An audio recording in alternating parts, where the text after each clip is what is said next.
Поздрави от центъра на София. Днес е 11 януари, нали така? Днес е 11, точно така. Около 6 вечерта.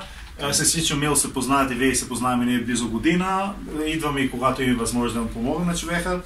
Той така, за жалост ще използвам думата самотен, но той е много добро и голямо сърце, който не се чувства толкова самотен, но има нужда от внимание, от приятели и от подкрепа. Обади ми се ония ден, нали така? За да честитя им, благородството на Лео е уникално, аз се убеждавам за 4-ти път в това. Обадих му се да му честитя, защото считам, че вниманието към такива хора е задължително. Когато му честитих, Лео, разбира се, веднага ме попита от какво имам нужда и първите му думи бяха: много скоро ще дойда, имаш ли нужда от памперси. В един следващ разговор си позволих, то звучим се може би като нахалство от моя страна, да попитам дали има проходилка. Проходил, защото си се обърнал към социалните служби и те си казали до 2 години. До 2 години. Днес бяха на посещение, там е протокола, и ми обясниха, че проходилка при това употребяване. А не, ти носим за 2 дена чисто нова. Буквално за 2 дена аз получих чисто нова и то от най-хубави... Да, доста престижно, доста приятно. За жалост ще ти бъде и най-верният приятел, ще бъде винаги до теб. Без нея не бих могъл. Може би няма да видите, но аз се движех с така имитация на проходилка, с един стол, който тътрех, той не е с колела.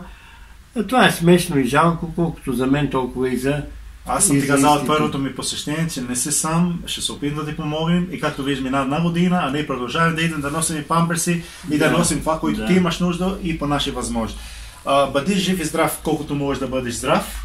Бъди така си, както си интелигентен и пример за много хора в обществото.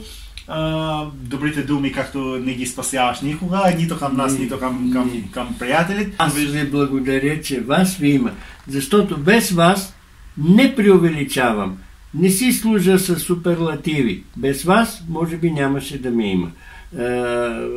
Ценя високо, за съжаление, памперса не е нещо, с което човек може да се похвали, но в тесната мрежа това е нужен в един определен момент, в който надявам се да не ми бъде нужен. Но за сега е сериозен разход. Сериозен разход, който тези благородни хора, Лео и организацията, която оглавява, както и неговите колеги, правят чудеса.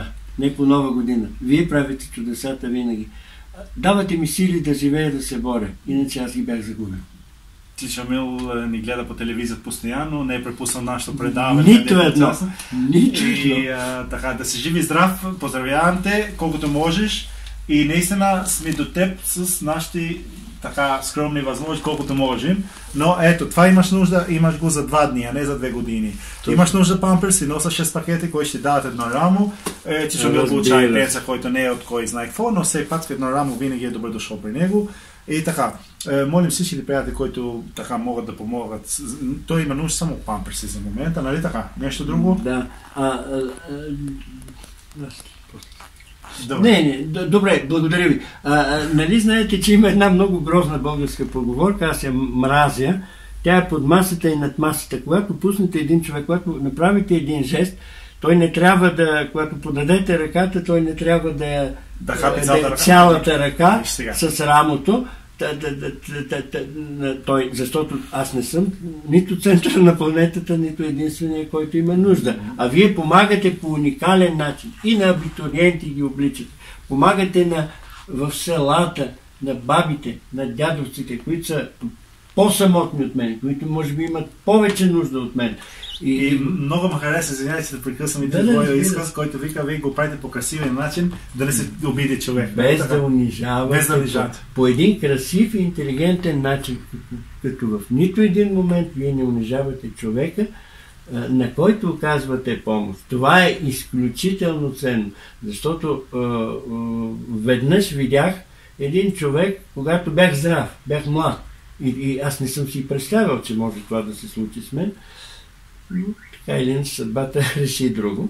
Един човек поиска или имаше нужда от нещо. Той вървеше след другия. Другия беше публична личност. Не искам той е мой познат, вече не приятел след този случай. Му хвърли някакви монети назад. Разбирате ли? Грозна клетва, за жалост. Така че, приятели, правете добро и като направите добро, правете го с сърцето и с вниманието и с лицето си и така да ги гледат хората в очите, защото не сме равни. Може да се окаже след няколко години аз да се нуждая от проходилка, и защото никой не е застрахован. Да, но бъде жив, аз да мога да помогна. Ще позволите ли една финал? Правете добро, но го правете като Лео и неговите колеги. Благодаря. Аз ви благодаря. Поздравите, пожелаем една по-сериозна поздрава година за теб.